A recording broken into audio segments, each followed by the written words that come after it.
오늘 우리에게 주시는 하나님의 말씀은 구약성경 시편 128편 1절에서 6절 말씀까지입니다. 제가 보는 성경 구약성경 899페이지입니다. 시편 128편 1절에서 6절 말씀까지 구약성경 899페이지입니다. 우리 찾으셨으면 제가 한 절, 여러분이 한 절 교독으로 봉독하도록 하겠습니다. 여호와를 경외하며 그의 길을 걷는 자마다 복이 있도다. 내가 내 손이 수고한 대로 먹을 것이라. 내가 복되고 형통하리로다. 내 집 안방에 있는 내 아내는 결실한 포도나무 같으며 내 식탁에 둘러 앉은 자식들은 어린 감람나무 같으리로다. 여호와를 경외하는 자는 이같이 복을 얻으리로다. 여호와께서 시온에서 내게 복을 주실지어다. 너는 평생에 예루살렘의 번영을 보며 내 자식의 자식을 볼지어다. 이스라엘에게 평강이 있을지로다. 아멘. 할렐루야. 우리 옆에 있는 분과 함께 인사 나눴으면 좋겠습니다. 잘 오셨습니다. 네, 한 번 더 인사하겠습니다. 감고미사 축하합니다. 무슨 뜻인지 아시죠? 계속해서 제가 설명해 드리는데 감사합니다, 고맙습니다, 미안합니다, 사랑합니다, 축복합니다. 이 말을 줄여서 감고미사축이라고 합니다. 우리 옆에 있는 분들과 한 번만 더 인사해 보겠습니다. 감고미사축합니다. 네, 잠이 좀 깨시죠? 오늘 말씀을 보면 제목이 가정을 세우는, 행복한 가정을 세우는 이야기입니다. 근데 사랑방에 대한 제가 말씀을 계속 나누다가 왜 이 가정에 대한 이야기를 하느냐, 우리 교회의 작은 소그룹은 공동체, 바로 사랑방이죠. 그런데 사회에서 작은 소그룹이라면 가정입니다. 사랑방의 더 작은 소그룹, 가정이죠. 그래서 가정 공동체는 소그룹이고 소그룹은 우리 교회에서는 사랑방. 가정에 대한 이야기이기도 하지만, 오늘 말씀이 가정에 대한 내용이기도 하지만 우리 교회에서 사랑방을 이루는 말씀이기도 하니까 오늘 가정에 대한 이야기를 할 때에 소그룹도 함께 같이 생각해 볼 수 있는 시간이 되었으면 좋겠습니다. 여러분, 한 조사 기관에서 사람들에게 물었습니다. 당신이 가장 돌아가고 싶은 곳이 있다면 어디입니까? 라는 질문에 많은 사람들이 고향, 내가 태어났던 곳으로 가고 싶다라고 말하기도 하고, 어린 시절로 다시 돌아갔으면 좋겠다, 철없던 시절로 돌아갔으면 좋겠다 하는 사람이 있었지만 가장 많은 대답이 가정이었답니다. 그런데 아이러니하게도 현대인에게 지금 당신의 집은 편안합니까? 라고 물으면 선뜻 대답하지 못하는 분들이 많은 것 같습니다. 오늘날 가정을 한마디로 정의하자면 가장 가깝지만 가장 상처받기 쉬운 곳이 아닐까라는 생각을 해봅니다. 밖에서 정말 점잖고 친절한 사람도요, 집 현관문만 열고 들어가면 날카로워지기도 하잖아요. 세상 누구보다도 내 편이어야 할 가족이 때로는 남보다 더 무관심할 때도 있습니다. 저는 선교지가 비행기를 타고 수만 킬로를 날아가는 것도 선교지이지만 하나님께서 우리에게 맡기신 최고의 사역지이자 최전방 선교지는 바로 우리 집 거실, 또 우리 집 식탁이라고 생각합니다. 오늘 함께 읽었던 본문 시편 128편은 성전에 올라가는 순례자들의 불렀던 노래입니다. 거친 광야길을 걷고 떼약볕 아래에서 고된 하루를 보낸 나그네들이 성전을 향해서 걸어가면서 꿈꿨던 풍경이 바로 오늘 본문에 나오는 행복한 가정의 모습입니다. 시편 기자는 가정을 하나의 집으로 이렇게 비유합니다. 시편 앞에 있는 127편과 128편은 쌍둥이 시편이라고 이렇게 불리기도 합니다. 이 두 시편을 관통하는 메시지는 분명합니다. 뭐냐면 하나님이 설계하시고 하나님이 지키셔야 한다는 내용이죠. 여러분, 모든 건축물에는 반드시 필요한 세 가지가 있습니다. 그 건축물에 뭐가 필요할까요? 아무리 초호화 빌딩이라도 아니면 단층 주택이라도 반드시 필요한 이 세 가지가 있어야만 건축이 된다고 하죠. 기초와 기둥과 지붕입니다. 아무리 최고급 자재를 가져다가 써도 기초가 없으면 무너지게 된다고 하죠. 기둥이 없으면 버티지 못하고 지붕이 없으면 비바람을 막지 못하기 때문에요. 여러분, 우리 인생의 가장 소중한 보금자리인 가정을 어떻게 하면 하나님이 거하시는 거룩한 집으로 세워갈 수 있을지 오늘 이 세 가지를 가지고 함께 생각해 보았으면 좋겠습니다. 자, 먼저 우리가 집을 지을 때 가장 먼저 하는 일이 무엇입니까? 기초, 땅을 파는 일이죠. 토목공사라고 얘기를 하는데 보이지 않는 밑바닥 기초를 다지는 일입니다. 여러분, 사람들은 거실의 소파가 무엇인지 또 벽지의 색깔이 어떤지를 관심을 많이 가지지만 정작 그 집이 어떤 기초 위에 세워져 있는지는 잘 묻지 않습니다. 그러나 태풍이 오고 지진이 나면요, 집의 운영을 결정하는 것은 인테리어가 아니라 기초라고 합니다. 제가 얼마 전에 목사님과 야밤에 주차장에서 이야기를 나눌 때에 목사님 그런 얘기를 하시더라고요. 누군가가 요즘에 지진이 나면 제일 먼저 달려가야 할 대피 장소 어디일까요? 관공서? 학교 운동장? 우리는 교회 주차장이라고 이렇게 얘기를 할 수 있습니다. 교회가 주차장이 굉장히 넓고 무너질 게 아무것도 없기 때문에 주차장이 제일 안전하지 않나 이런 얘기를 하시면서 목사님이 이런 얘기를 하셨어요. 이 교회를 지을 때 이 설계 너무 잘해가지고 설계 잘해서 지진이 어떤 지진이 나도 이 교회는 무너지지 않게 돼 있다. 잘 지었으니 어떤 일이 생기더라도 교회에 오도록, 교회 주차장에 오도록 그렇게 얘기해도 된다라고 하시더라고요. 그죠, 장로님? 제가 이 교회 건축할 때 있었습니다. 이마지 장로님과 함께 많은 장로님들과 우리 성도님들이 정말 이 교회를 짓기 위해서 정말 기도와 눈물을 흘렸던 것을 제가 보았습니다. 처음부터 끝까지 지어지는 과정 속에 많은 일들이 있었지만 이렇게 아름다운 교회를 지은 것은 하나님의 은혜인 줄 믿습니다. 처음에 이게 땅에 삽을 들고 땅을 팔 때에 그 기초를 다지는 작업, 저 밑에 지하부터 시작해서 기초를 다져서 올라오는 그 부분이 있었기 때문에 이 아름다운 교회가 세워진 것입니다. 여러분, 우리 가정의 기초는 무엇일까요? 오늘 본문의 시인은 오늘 가정의 기초가 뭔지를 단호하게 선포합니다. 우리 1절 말씀인데요, 다 같이 한번 1절 한번 읽어볼까요? 1절 말씀 함께 있습니다. 시작. 여호와를 경외하며 그의 길을 걷는 자마다 복이 있도다. 아멘. 여기서 경외라는 단어를 보게 되는데 히브리어로 야레라는 단어를 씁니다. 무서워하다, 두려워하다, 경외하다. 여러분, 모든 의미가 있지만 하나님을 두려워하는 것이 가장 많이 사용되어집니다. 이는 그냥 단순하게 공포에 질려서 뜨는 것이 아닙니다. 거룩하신 하나님 앞에서 피조물에 마땅한 거룩한 떨림이라고 얘기하죠. 내 삶의 절대적인 기준이 하나님이심을 고백할 때에 떨려지는 떨림이기도 합니다. 그런데 많은 가정이 하나님 대신 다른 것들로 이 기초를 삼으려고 해요. 여호와를 경외하는 하나님이 우리 가정의 기초가 아니라 이 기초에 다른 것으로 삼으려고 하는, 어떤 가정은 재력을 기초로 삼으려고 합니다. 돈이 많으면 행복한 줄 알아요. 하지만 돈으로 여러분 침대는 살 수 있어도 단잠은 살 수 없습니다. 여러분, 집은 살 수 있어도 가정은 살 수 없다라는 거죠. 여러분, 어떤 가정은 자녀의 성공을 이 기초로 삼기도 합니다. 하지만 자녀가 부모님의 그 기대만큼 되지 않을 때 그 가정의 기초는 순식간에 모래성처럼 허물어지는 것을 보게 됩니다. 여러분, 진정으로 하나님을 경외한다는 것은 우리 집 거실의 가장 높은 상석, 그 자리에 하나님을 앉히는 것.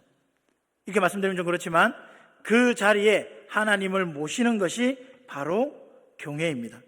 모든 결정의 순간이 되었을 때에 남편 생각은 이렇고 아내 생각은 이런데, 아니, 우리 주인 대신 하나님의 뜻은 무엇인지 먼저 생각하자. 이게 하나님을 경외하는 가정의 모습이죠. 이게 기초가 되어야 합니다. 여러분, 이 부분에서 우리가 또 한번 생각할 것이, 우리 사랑방의 기초는 무엇입니까? 하나님의 말씀인 줄 믿습니다. 그래서 우리가 사랑방을 할 때 늘 하는 것이 말씀 묵상이에요. 나눔을 할 때 제일 먼저 해야 되는 게 바로 내가 한 주간 읽었던 말씀을 나누며 하나님 앞에서 이 모임도 진행하는 것, 똑같은 원리입니다. 여러분, 어느 항해사가 아들에게 항해 기술을 이렇게 전수해 주면서 이렇게 얘기합니다. 배가 거친 풍랑 속에서도 길을 잃지 않는 이유는 나침반이 항상 북쪽을 가리키기 때문이다. 하지만 여기에 주의해야 할 것이 있는데, 바로 나침반 옆에 자석을 갖다 대면 나침반 바늘은 북쪽을 향하는 것이 아니라 그 자석을 가리키게 되어 있어. 그러면 배는 암초에 부딪히고 만단다. 북쪽을 가리키는 나침반을 따라가되 그 나침반 주위에 자석이 있지 않도록 항상 경계하고 조심해야 한다고 가르쳤죠. 여러분, 우리 가정의 나침반은 오직 하나님만 향해야 될 줄 믿습니다. 그런데 우리 곁에 돈이라는 이 자석, 성공이라는 자석, 자존심이라는 이 자석이 너무 많은 것 같아요. 여러분, 이 자석이 나침반을 흔들 때 우리는 하나님을 경외하는 길에서 벗어나게 됩니다. 여러분, 가정 이야기를 하면 한 번쯤 이렇게 듣게 되는 불명예스러운 가문이 있습니다. 어느 가문일까요? 사무엘 2장에 나오는 제사장 엘리의 가문 이야기입니다. 그는 제사장이었지만 하나님보다 아들들을 더 중히 여겼습니다. 두 아들이 누굽니까? 홈리와 비나스. 하나님께 드릴 제물을 중간에 가로채기도 하고요, 성전에서 수종도는 여인들을 범하는 죄를 짓기도 했습니다. 어느 날 엘리 제사장이 두 아들을 불러서 호되게 야단쳐요. 그러면 안 된다 라고 얘기하는데, 여러분, 이 아들을 불러다가 야단치는 거 해야죠. 여기까지는 괜찮습니다. 그런데 그 야단친 이유가 뭐냐면 사무엘상 2장 24절에 이렇게 기록합니다. 내 아들들아, 그리하지 말라. 내게 들리는 소문이 좋지 아니하니라. 여러분, 아들을 불러서 책망하는 이유가 뭐라고 합니까? 소문이 안 좋다는 거예요. 소문이 안 좋다. 지금 엘리 제사장이 신경 쓴 것이 뭡니까? 하나님 앞에 어떻게 보면 범죄한 것에 대해서 가슴을 치고 회개한 것을 얘기하는 것이 아니라 사람 눈치를 보는 제사장의 모습. 여러분, 엘리 제사장에게 하나님은 도대체 몇 번째일까요? 아들 다음인 것은 말할 것도 없고, 백성들을 눈치를 보고 있으니 백성 다음으로 하나님을 넘겨버린 겁니다. 이런 엘리 제사장의 태도에 하나님은 더 진노하시죠. 사무엘상 2장 29절에 너희는 어찌하여? 라고 얘기하시면서 내 아들들을 나보다 더 중히 여겨 내 백성 이스라엘이 드리는 가장 좋은 것을 너희들을 살찌게 하느냐? 라고 말씀하십니다. 여러분, 하나님이라는 이 북쪽, 하나님이 말씀하시는 것을 가로채는 자석, 바로 엘리 제사장에게는 자식이라는 자석이었습니다. 그래서 나침반이 돌아가 버린 거예요. 그 결과는 말하지 않아도 아시죠? 처참합니다. 참담합니다. 그럼 반대로 하나님께서 아브라함에게 내 사랑하는 독자 이삭 내게 번제로 드려라 라고 말씀하셨던 아브라함을 한번 생각해 볼까요? 이 말씀에 아브라함은 순종합니다. 여러분, 아브라함은 아들보다 하나님을 더 먼저 순서에 둡니다.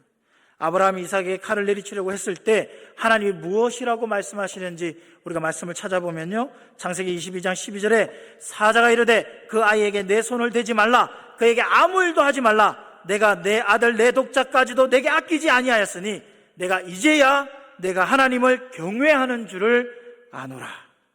말씀 분명하게 말씀합니다. 내가 이제야 내가 하나님을 뭐 하는 줄 안다고요? 경외하는 줄 안다고요. 내가 이제 너보다, 너희 아들보다 하나님을 경외하는 줄 아노라.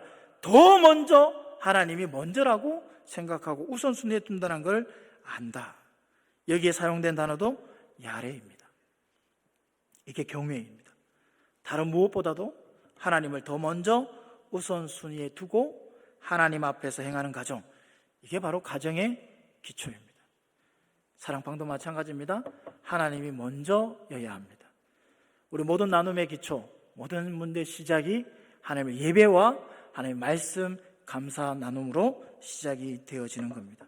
사랑하는 성도 여러분, 오늘 저는 여러분에게 한번 물어보고 싶습니다. 여러분 가정에서 하나님은 몇 번째이십니까? 혹시 자녀 다음이십니까? 아니면 여러분의 건강 다음인가요? 아니면 여러분이 키우고 있는 반려동물 다음에 하나님이 혹시 계시지는 않습니까? 여러분, 기초는 한 번 닫고 끝나는 것이 아닙니다. 날마다 우리 집의 주권이 하나님께 있는지 확인해야 합니다. 우리 가정의 기초를 세상의 가치관에서 다시 하나님 교회라는 반석 위로 옮길 수 있기를 주님의 이름으로 부탁드립니다. 하나님이 기초가 된 가정은 세상이 흔들어도 결코 무너지지 않습니다. 무너짐이 없는 가정, 무너짐이 없는 사랑방 되시기를 주님의 이름으로 축복합니다. 자, 이제 기초가 든든하게 닦였다면 이제 그 위에 기둥을 세워야 합니다. 든든한 기둥. 여러분, 집의 모양을 결정하는 천장을 받쳐주는 것은 바로 기둥입니다. 가정이라는 집에서 이 기둥은 가족입니다. 가족 구성원 모두 남편이고 아내이고 자녀들. 사랑방에서는 누구입니까? 목자와 사랑방 개개인의 식구들이죠. 여러분, 아멘이십니까? 그러면 가족끼리 어떻게 해야 할까요? 가족 구성원끼리 어떻게 해야 할까요? 그리고 사랑방 식구들끼리 어떻게 지내야 할까요? 따라해 보겠습니다. 서로 사랑하라. 다시 한 번 더, 서로 사랑하라. 오늘 본문 3절을 한번 다시 읽어볼까요? 3절 말씀 다 같이 읽어봅니다. 시작. 내 집 안방에 있는 내 아내는 결실한 포도나무 같으며 내 식탁에 둘러앉은 자식들은 어린 감람나무 같으리로다. 아멘. 여러분, 성경은 아내를 뭐라고 말하죠? 결실한 포도나무라고 부릅니다. 여러분, 포도나무 다 아시잖아요. 주위에 우리 포도나무 많은데, 포도나무는요 스스로 서 있기 힘든 나무입니다. 주짓대가 있어야 되죠. 지짓대가 있어야 하는 것처럼 누군가 계속해서 그 지짓대가 되어서 받쳐야 되고 가지를 쳐주고 돌봐줘야 비로소 풍성한 열매를 맺는 것을 우리가 보게 됩니다. 그리고 오늘 말씀을 잘 보시면 그 포도나무가 포도나무라고 얘기하지 않고 뭐라고 얘기하냐면 포도나무 같다라고 얘기하잖아요. 그렇죠? 성경에 보면 포도나무 같다. 이 말은 아직 그 과실이 많은 포도나무가 아닌데, 결실하는 포도나무가 아닐 수 있는데 포도나무 같다라고 얘기를 하는 겁니다. 여러분, 자녀의 비유도 마찬가지입니다. 어린 감람나무라고 말씀하십니다. 감람나무는 어떻습니까? 감람나무, 올리브나무는 열매를 맺기까지 최소 15년에서 20년이 걸린대요. 긴 시간이 걸리죠. 감람나무 같으리로다, 아직 같으리로다도 똑같이 씁니다. 아직 열매를 내고 감람류를 낼 수 있는 그런 나무가 아닐 수 있다라는 거예요. 포도나무 같다? 그 풍성한 열매를 맺는 포도나무 같다라고 말하는 것은 포도나무가 아직 풍성한 열매를 맺지 못했을 수도 있고, 감람나무 같다라는 것은 그 풍성한 열매를, 그 즙을 내는, 기름을 내는 나무가 아닐 수 있다라는 것을 전제하고 있는 거예요. 여러분, 이 비유 속에서 담겨 있는 하나님의 마음은 어떤 마음이신가요? 가족은 완성된 존재가 아니라 함께 자라는 존재라는 겁니다. 사랑방도 마찬가지입니다. 사랑방이 완성된 완벽한 사랑방이 아니라 만들어져 가는, 되어져 가는, 열매를 맺기 위해서 한순간 한순간 서로 몸부림치며 되어져 가는 순간이라는 겁니다.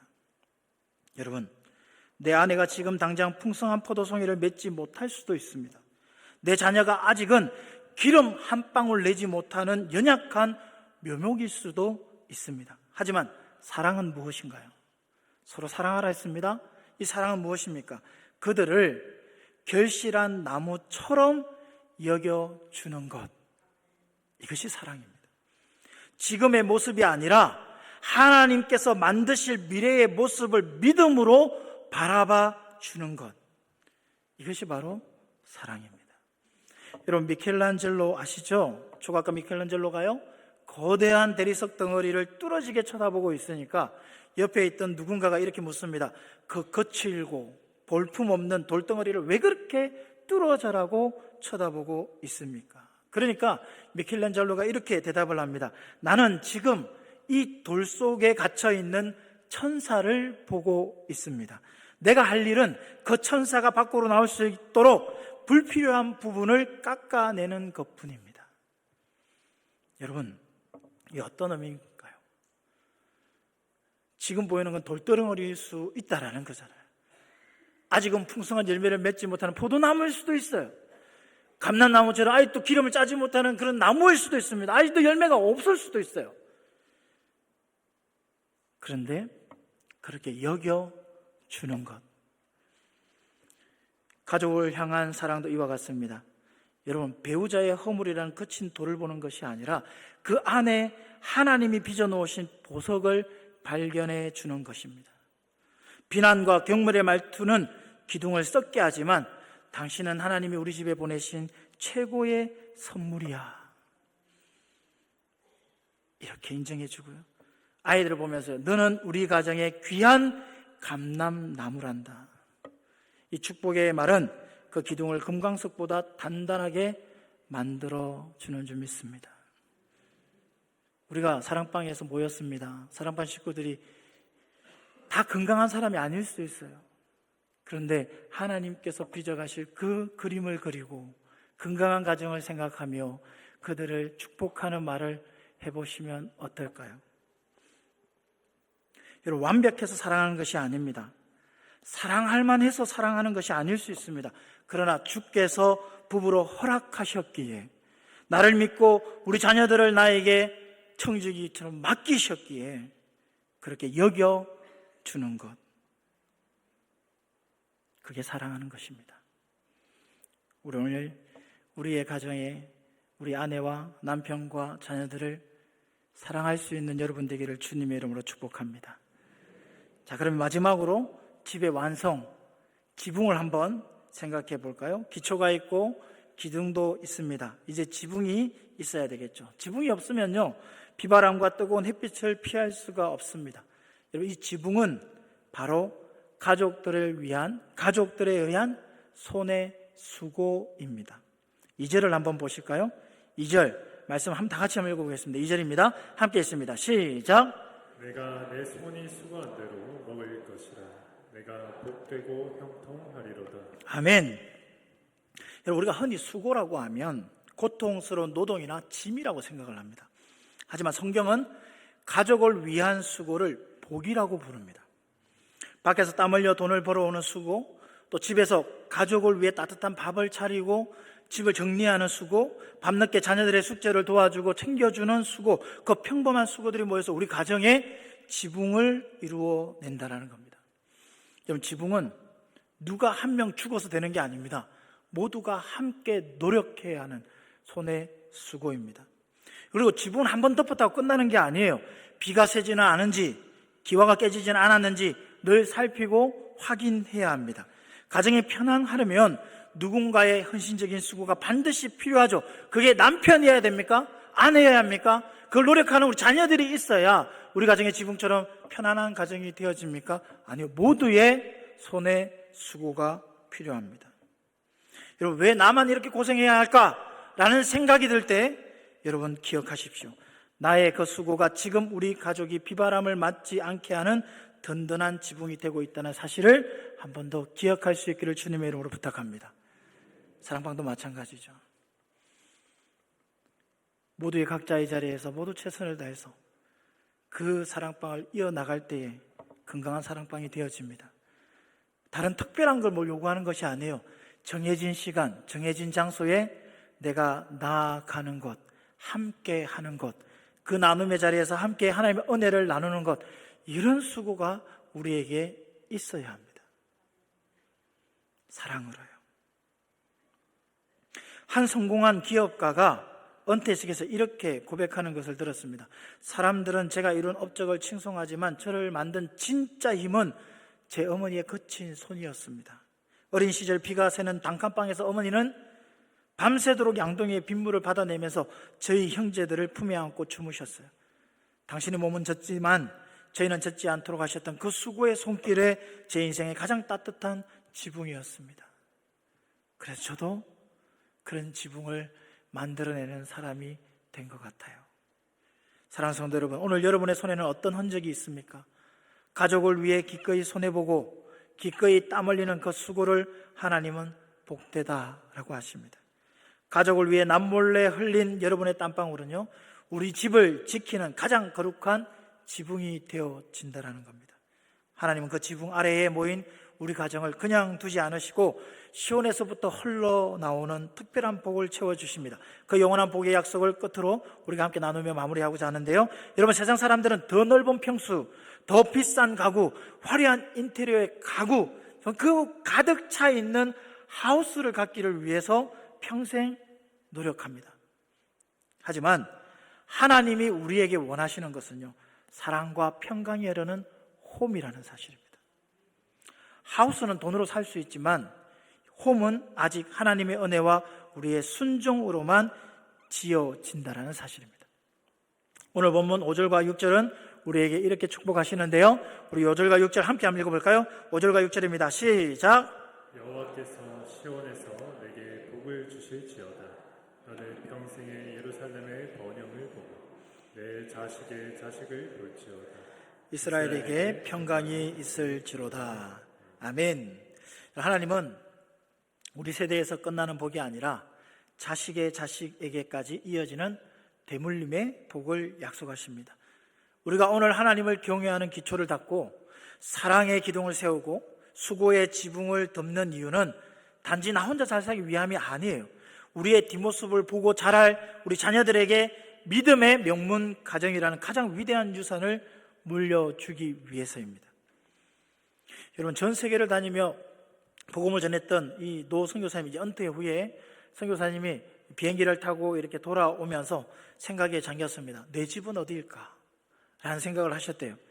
평생 나그네처럼 여기 선교하고 저기 선교하고 이렇게 막 다니다가 이제 돌아갈 곳이 어딘가 라고 생각을 해봤을 때 그때 문득 이런 깨달음이 들었답니다. 아하, 아내가 기다리는 곳, 내 자녀들이 나를 반겨주는 곳, 하나님이 주인 되셔서 우리 식구들이 모여 예배드리는 그곳이 아프리카든 시베리아든 낡은 아파트든 어떻게 보면 그곳이 바로 나의 집이구나, 홈이라는 거죠.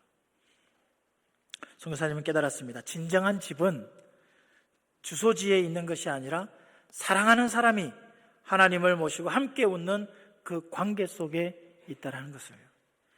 사랑하는 성도 여러분, 여러분의 집은 지금 어떻습니까? 밖에서 지친 가족들이 문을 열고 이렇게 현관문을 탁 열고 들어왔을 때, 아, 이제 살겠다, 여기가 천국이구나 라는 그런 느낄 수 있는 안식처가 되고 있습니까? 아니면 문을 열고 들어올 때 또 다른 사역지에 들어온 것처럼 인상을 찌푸리고 들어오고 있지는 않습니까? 오늘 이 시간 우리 함께 결단했으면 좋겠습니다. 세상 풍파에 흔들리는 가정을 붙잡고 울고 있는 분이 계시다면 다시 하나님 경외의 기초를 팔 수 있기를 부탁드립니다. 배우자와 자녀 사이에 벽이 생겨서 답답한 분이 계시다면 다시 사랑의 기둥을 세울 수 있기를 부탁드립니다.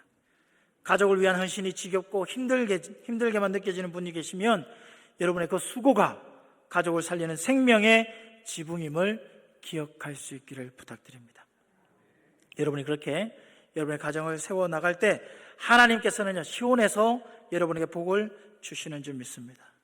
여러분의 가정을 통해서 이 땅에 하나님의 평강이 흘러가게 될 줄 믿습니다. 최고의 사역지인 여러분 가정에서 승리할 수 있기를 부탁드립니다. 우리의 또 다른 사역지인 사랑방에서 승리할 수 있는 여러분 되기를 주님의 이름으로 축복합니다. 여러분의 거실이 성소가 되고 여러분의 식탁이 성찬의 자리가 되기를 주님의 이름으로 간절히 축복합니다. 축복합니다. 기도하겠습니다. 하나님 아버지, 감사합니다. 우리 가정의 기초가 오직 주님을 경외하는 신앙이 되게 하여 주옵소서. 서로를 귀하게 여기는 사랑으로 가정의 기둥을 세우게 하시고 가족을 위한 헌신적인 수고, 그 기쁨으로 감당하는 든든한 지붕이 되게 하여 주옵소서. 우리 가정이 주님 주시는 평강의 복을 누리며 자자손손 믿음의 명문 가문으로 세워지길 간절히 소망하며 예수 그리스도의 이름으로 기도하옵나이다. 아멘.